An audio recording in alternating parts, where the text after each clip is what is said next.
이제 오늘 본문 말씀은 마노아, 그 삼손의 부모님이죠. 그의 아내가 얼마나 그 믿음의 사람이었는가를 잘 알려줍니다.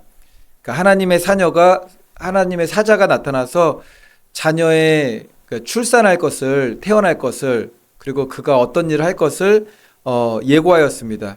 아내에게 나타났죠. 그 아내가 남편 마노아에게 전하니까는 마노아가 그대로 이제 그 말씀을 잘 받아요. 그러니까 마리아하고 이제 요셉을 좀 보는 그런 느낌도 있는 거죠.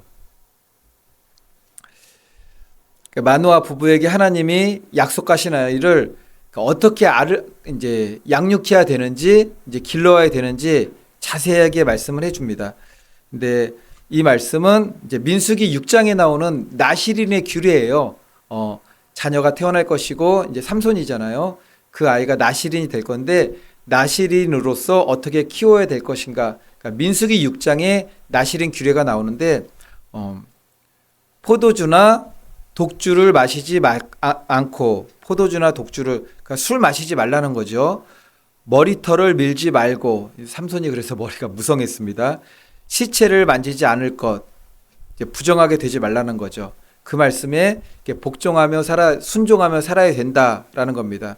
그러니까 이 말씀은 말씀 그대로라기보다도 영적으로 좀 해석하게 되면은 이것도 우리의 삶에 믿음의 삶에 그대로 적용되는 말씀이에요. 나는 어떻게 살 것인가? 또한 나의 자녀는 어떻게 살 것인가? 나의 자녀는 육신의 자녀도 될 수가 있을 것이고 교회 안에서는 양머리가 될 수도 있을 것이고 또한 내가 교회에서 어떤 이제 직분을 맡아가지고 성도들을 이끄는 그런 위치에 있다면은 또한 어떻게 나와 그 함께 가는 믿음의 길을 가는 성도들이 어떤 길을 갈 것인가, 어떻게 순종할 것인가에 대한 이제 말씀입니다. 이제 8절 먼저 보겠습니다. 8절 말씀 먼저 보게 되면은 마노아가 여호와께 기도하여 이르되 주여 구하옵나니 주께서 보내셨던 하나님의 사람을 우리에게 다시 오게 하사 우리가 그 낳은 아이에게 어떻게 행할지를 우리에게 가르치게 하소서 하니 이제 9절부터 이제 이어지는 14절 내용은 하나님께서 이제 그 삼손의 부모 그 어머니에게 먼저 나타나셔가지고 앞에서 먼저 이야기를 했습니다. 똑같은 이야기를 했어요. 근데 마노아는 그 이야기를 듣지는 못했지만 아내에게서 들었잖아요. 다시 한번 기도하는 거예요. 하나님, 자녀를 주신다고 그러는데 우리가 그 자녀를 어떻게 기르면 되겠습니까?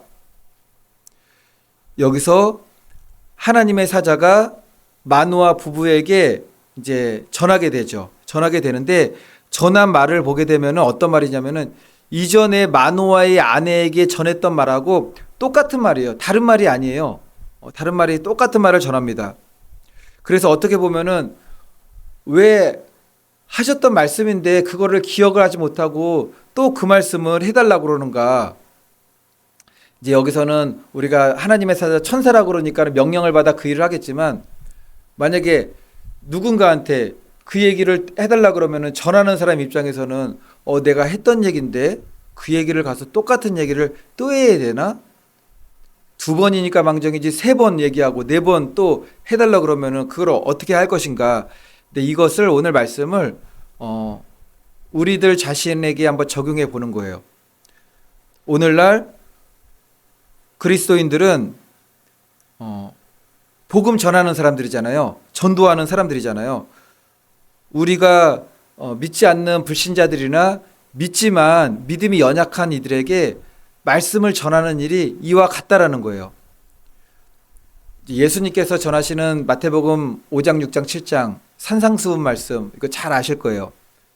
산상수훈 말씀은 이제 유명해서 기억하는데 누가복음 6장 보면은 이거는 굳이 말씀을 전한다면은 산상수훈은 산에서 전한 말씀이라서 산상수훈이잖아요. 평지수훈이라고 있어요. 산에서 전하시고 또 내려오셔가지고 말씀을 전하시는데 위에서 전하셨던 말씀하고 거의 똑같아요. 그냥 다 똑같습니다. 좀 축약된 거지 똑같아요. 그래서 상상수훈, 평지수훈 똑같은 말씀입니다. 주님께서 왜 동일한 말씀을 산에서도 말씀하시고 땅에서 내려와서도 말씀하셨을까요? 산에 올라갔던 사람들이 땅에서 그대로 내려온 거예요. 내려와서 또 듣는 겁니다. 그래서 두설교는 그 길이에 있어서 차이는 있지만 내용은 그냥 똑같아요. 그냥 좀 축약된 본이라고 보면 됩니다. 같은 내용을 위에서도 전하시고 밑에서도 전하셨다. 그런데 전하는 대상은 그렇게 달라지지 않았다. 왜냐하면 예수님께서 산으로 올라가면 산으로 쫓아가고 평지로 내려가면 평지로 쫓아가고, 물론 새로운 사람들도 있었겠지만 거의 많은 무리들이 예수님을 따라다니면서 말씀을 들었다라는 거죠. 그러므로 우리가 세상을 향하여서 우리가 하나님의 사자라는 얘기도 하잖아요. 하나님의 사자라는 것은 파손된 자라는 거죠. 파송된 자. 하나님께로부터 말씀을 받아서 전하는 자. 그러니까 전도인을 하나님의 사자라고도 얘기합니다. 하나님의 말씀을 전하기 때문에 주의 말씀을 전함에 있어서 상대가 복음의 진리가 온전히 깨달아지기까지 전하는 수고를 2번 혹은 그 이상 3번, 여기서는 2번을 전하잖아요. 2번을.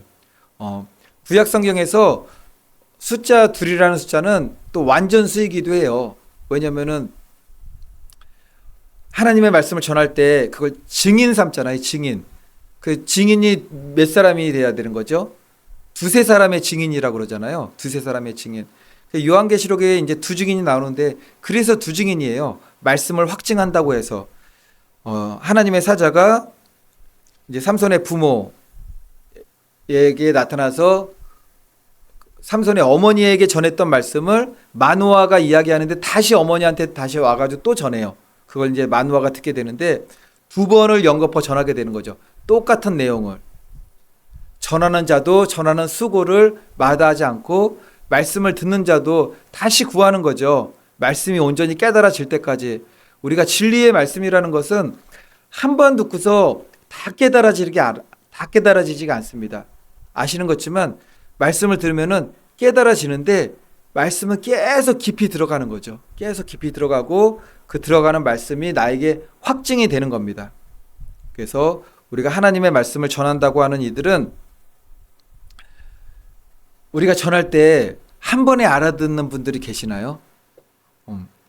저 자신도 한 번에 못 알아들었는데 어떻게 한 번에 알아들을 수가 있겠어요? 한 번에 알아들었다라는 것은 다 알아들었다기보다도 복음을 전했을 때 그게 믿음으로 왔다라는 거죠. 믿음으로 왔다라는 겁니다. 그래서 내가 전했는데 이 사람이 못 알아들어요. 그러면 또 전해야 되나? 또 전해야 돼요. 다시 가서 전해야 돼요.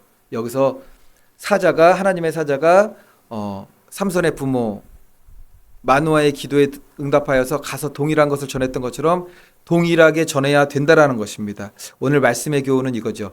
디모데후서 4장 5절.